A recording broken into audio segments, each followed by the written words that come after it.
What's up, everybody, and welcome back to Fireside Giants. I'm your host, Anthony Rivardo, joined by my co-host, Alex Wilson. And the New York Giants play tonight, Monday Night Football, primetime matchup with the Green Bay Packers. Our first opportunity to see Tommy DeVito, Tommy Cutlets on primetime. We know that he's shown up to play these past few weeks, seems cool under pressure, doesn't seem to be bothered by the spotlight. Maybe we're in for a Tommy DeVito masterclass tonight, or maybe, and probably more realistically, we're in for Green Bay continuing to stay red hot, as they have been for the past few weeks, and probably embarrassing us once again on primetime. We know that the Giants have not fared well on primetime for the past couple years, really, minus that playoff game versus Minnesota that Daniel Jones did win for us. I will say this season, though, primetime has been painful as a Giants fan. I've been dreading this moment. This is our last primetime game of the season. I thank God for that every day. But going into this Green Bay matchup, there are a lot of fans that feel like the Giants could pull it out. And I'm not going to lie, I am one of those fans. I don't think that this is going to be one of those massacres that the Giants always receive on primetime. I also don't expect them to win, but I think it's a competitive game and it's anybody's game. It's at home, MetLife Stadium. Maybe that doesn't mean too much for the Giants, but still, they're at home on primetime. They're wearing their nice throwback uniforms, and they have been playing a lot better in recent weeks, and they're coming off of a bye week. Meanwhile, Green Bay is coming off of a hard-fought primetime game against the Chiefs. They won that, but they got really banged up in that game. So it's a really interesting matchup here, and the main crux of this matchup is the playoff implications. Now, you got Green Bay currently sitting in a wild card spot, the 7th seed in the NFC, but if they lose tonight and the Giants win, things get really interesting. The Giants currently holding the 5th overall pick in the draft. If they lose, they'll move up in the draft order. If they win, though, they're falling over to the 10th overall pick, but putting themselves firmly in the NFC playoff race. So really interesting stuff going on in tonight's matchup, and we're going to go ahead and talk about playoff implications, like I just mentioned, draft implications, what we're seeing in this game, kind of previewing the matchup, and how we're feeling going into Monday Night Football. But before we dive into all that, make sure to leave a like if you do enjoy this episode, subscribe to the channel if you are new, ring the bell so you don't miss an episode, comment your thoughts on the topics down below in the comment section. If you're listening on Apple or Spotify, please make sure to leave us a 5-star review, and go ahead and follow us on all of our social media channels at Fireside Giants. Without further ado, before I ask you how you're doing, Alex, I gotta let everybody know I am doing great. You don't ask me all the time, but I just gotta let everybody know I hit my first hole-in-one yesterday. Went golfing, par 3 course, knocked in my first hole-in-one of my lifetime. I'm on cloud 9 right now. I'm ready for some good Giants football tonight, hopefully. Alex, how are you doing today, my friend? And what are your thoughts going into tonight's matchup? Well, I'm not doing as good as that. I mean, hole-in-one is a once-in-a-lifetime type of endeavor, but, I got some ribs on the docket before the Giants game. I'm going to season those bad boys up and hopefully enjoy something before what could be another painful Giants game to watch, and I hope it's not. And for what it's worth, this is going to be the Saquon Barkley game. It's MetLife. It's windy. The weather's kind of crappy. This screams running the football. The Green Bay Packers have the 30th ranked run defense in football. It is going to be the Saquon Barkley show. If you're a bettor, take that 50-plus yards rushing on the ground for Saquon because he might get that pretty easily. I think this is going to be an interesting one. It's got to go through Saquon. Tommy DeVito, decent arm. I think that ball is going to be wobbling. It's going to be tough to throw in that wind. We know MetLife. When that wind gets going, it's like a freaking vortex in there. It's really hard. We're going to see some missed field goals probably. It's going to be a tough situation for both teams. But, nonetheless, the Green Bay Packers have won 3 consecutive games. They haven't scored any less than 23 points in all 3. They scored a good amount against both the Lions and the Chiefs. So, you're seeing a team that's just coming off 2 massive wins against very good teams. If you're the Giants, you have to say to yourself, all right, how do we stop this group? They're really doing a good job. Aaron Jones isn't playing tonight, so we know that. But they're doing a good job on the ground. They're doing a good job. Jordan Love is finding receivers. He is taking really big steps forward, and he's just looking like a tremendous quarterback. But I think A.J. Dillon's can come down to stopping the run. Fortunately, Dexter Lawrence is supposed to play in today's game. I expect a lot of short passing concepts, some screens, like guys like Jaden Reed of the Packers, rookie. He could have a big game. Romeo Dubes, also a guy. Christian Watson. I don't know if he's playing. Is he out? He might be out. He's injured every other week, so he's out. Okay, so he's not playing. So you got Romeo Dubes, obviously, and Jaden Reed as the primary guys.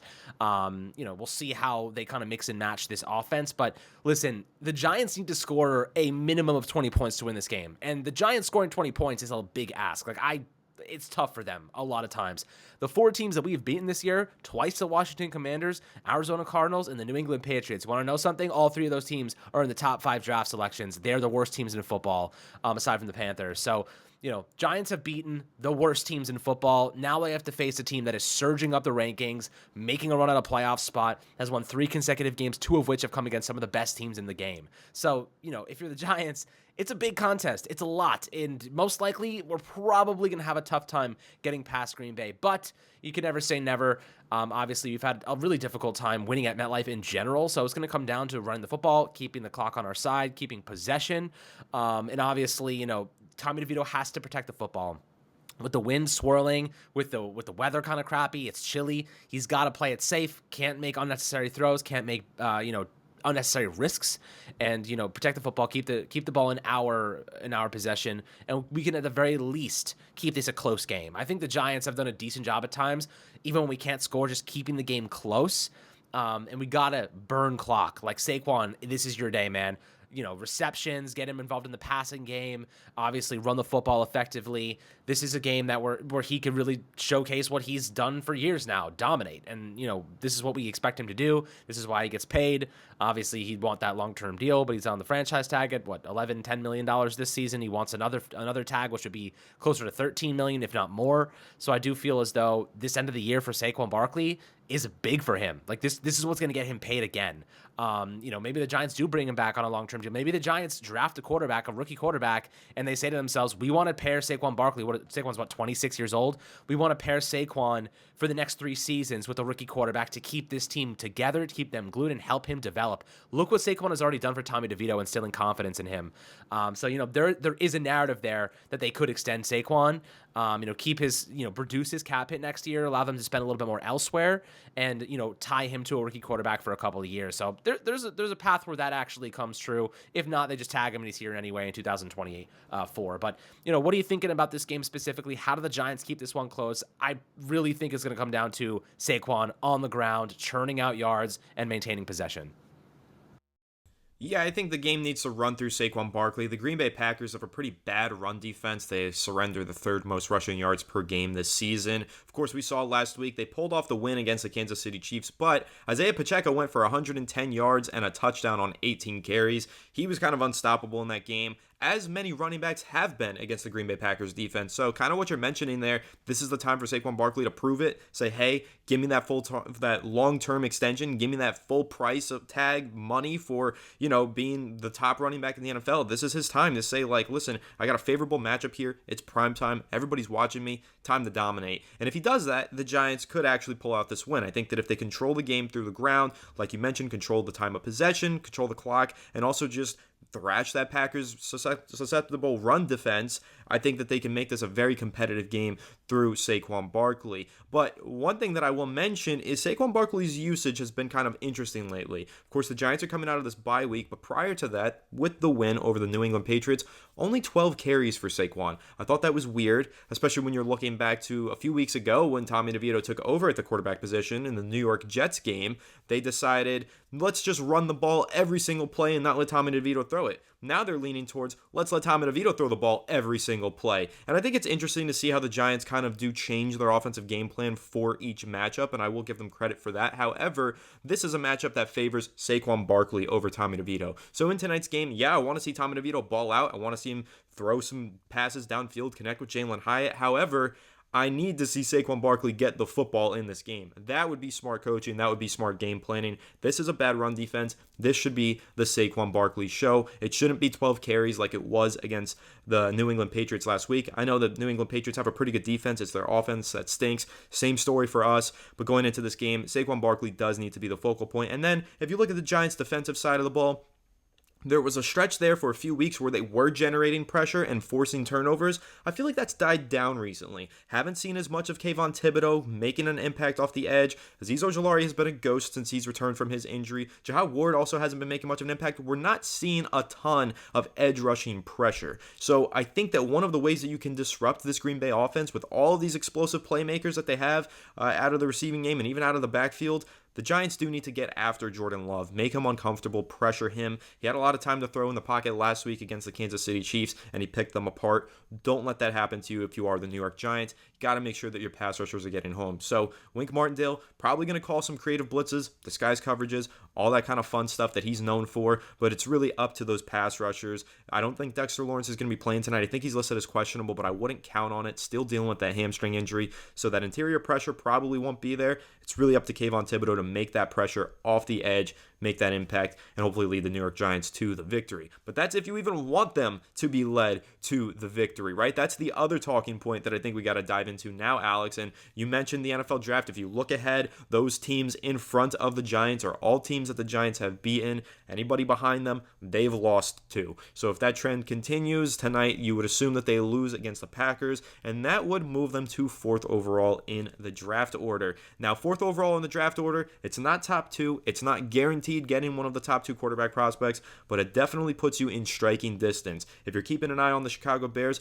Justin Fields is playing good football. Really good chance they trade out of that 1st overall pick that they got from the Carolina Panthers. That could be where the Giants land. Maybe they do trade up for number 1. However, landing inside that top 4 I think is paramount, because you could trade up to 2, 3, or 1 there and really have a good shot at landing that quarterback. But Alex, which way are you leaning here? If the Giants win this game, they're one win out of a playoff spot. Like, they are very competitive and firmly in the postseason hunt. But if they lose this game, we are talking about that top 5 draft pick that all the fans really want to see land into the New York Giants' lap. Which way are you leaning? What is your mindset going into this game? What are you hoping to see? You kind of hoping that they keep it competitive and land with a loss eventually? I know a lot of fans are taking that stance. And really, what are you seeing with the draft order in general, and where you think the Giants could ultimately land? Well, this is the most conflicting situation to be in as a fan, right? You hope to never be in a spot where you have to decide that you prefer to see your team lose because the future could be brighter, or you prefer to see her win and the future could be worse, right? Like, that's ultimately what this is. Because if the Giants win and they make the playoffs and they lose, because they're going to get dog walked by any team they face in the postseason, most likely, my friends. And, of course, miracles happen, crazy things happen, but, like, let's be honest. We don't have Justin Tuck and Osi Umenyiora and Michael Strahan and Plaxico Burress and Jeremy Shockey and Tiki Barber and Ahmad Bradshaw and Eli Manning. We don't have that team, guys. We have Tommy freaking DeVito and nobody. You know what I mean? Like, we don't have the team to do what they did years ago and made an improbable playoff freaking magisterial absolute journey to the Super Bowl to win it twice against the best team in history, the New England Patriots, that were just absolutely lights out. That's not going to happen. Like, let's be realistic, okay? I want to see the Giants win. And I think my stance here is this. And a lot of people will say, like, oh, you're like, people are yelling at each other on social media. You're a fake fan for wanting the team to lose. Are you a fake fan if you want the team to win for the next decade? Are you a fake fan if you want the team to take a shot on a franchise caliber quarterback so you can be great for the next couple of years? I mean, I just want to see prolonged success. I want to see this team win in the future, not stay the same. Because if the Giants win out the rest of the year, for example, and they get wiped in the postseason, and we're immediately back to square one because we're no longer in range to draft a quarterback, and we are stuck in purgatory because Daniel Jones is coming off a torn ACL, and we know we're not winning with him in the future. Like, the probability is very low. Maybe we do win with him, but the probability is very low at this point in time, and his contract is ridiculous. I do believe that the best interest of this team is to draft a quarterback. And look, the Giants are not a good team. Like, let's be honest here. We have won all of our games, as I said, against bottom teams in the NFL, teams that are picking ahead of us. We have the 5th overall pick. Every team we've beaten is picking ahead of us. That should give you all the information you need to determine how good this Giants team is. And look, the truth right now is I'd love to see the Giants win. If they're going to win, might as well make a run of the postseason. But if we're going to lose, we might as well go after a top quarterback, right? I'm never going to sit here and tell you that we should lose on purpose. Tanking is not in my best interest, nobody's best interest. I think that's complete bullshit, to be quite honest, and excuse my language. But the truth is, losing is in the best interest of our long-term future, but losing on purpose is in the best interest of nobody. That's the best way to put it, because I think that that's just against the game. It's against the ethics of the game, and nobody likes that crap. Especially fans. So, like, I don't support losing on purpose, but we can all acknowledge that losing probably gives us a chance of getting the best quarterback possible to give us the best chance of being successful in the future. So, at the same time, it's like the stance that you mentioned. everyone's kind of hoping that we're really competitive, but like lose in the final second. Like that's kind of like what people want to see, or some people at least. I'm not going to speak for everybody. Personally, like I'd love to see this team be very competitive and play their hearts out and be right up to the last second with a team like the Packers that are surging, and the Eagles, and actually be competitive and not lose 40-0 and get blown out against good teams. I want to be competitive because that shows us that this team is together. They have promise, they have hope, there's optimism for the future. But at this point in time, with the season all but lost, I know everyone's saying we're 2 games out of the playoffs. Like, guys, like seriously, I know we're 2 games out of the playoffs, but we're not beating the Eagles twice. You know what I mean? Like we're not going to beat the Eagles twice. We're probably going to get steamrolled by the Rams, and the Packers are kicking ass right now. It's going to be tough, but end of the day, I just really want to see our young guys play well. Like that's my goal right now. Watch Deonte Banks play well. See, guys like Dexter Lawrence come back from this little injury and like play like exceptionally well. See Kayvon Thibodeau have big games. Watch Jalen Hyatt kick ass. Like these are the guys, Wan'Dale Robinson. These are the ones I want to see perform well, because these are the guys that are representing our future. Those are the guys that are going to be here in the future. The guys that aren't going to be here in the future, well, Mark Lewinsky, like, obviously guys like Jihad Ward. Like I don't care about necessarily seeing those guys excel. Like I want to see our young guys play well. That is what I'm focused on. I'm not really focused on wins or losses right now. I'm mainly focused on, what the future looks like and how these cornerstone pieces, these productive pieces continue to blossom in this offensive and defensive scheme. Like that's really what I am focused on. Again, if you guys want the Giants to win, you guys want them to lose, that's your opinion. I don't, you can fan however you want. I really don't care. People telling other people how to be fans of the Giants, guys, a freaking game. Like who really cares? We all just want to see this team win. If we were winning and kicking ass, nobody would be saying a word. Everyone would be on the same side, same team. No one would care. And right now, I still don't care. So, like, do whatever you want to do.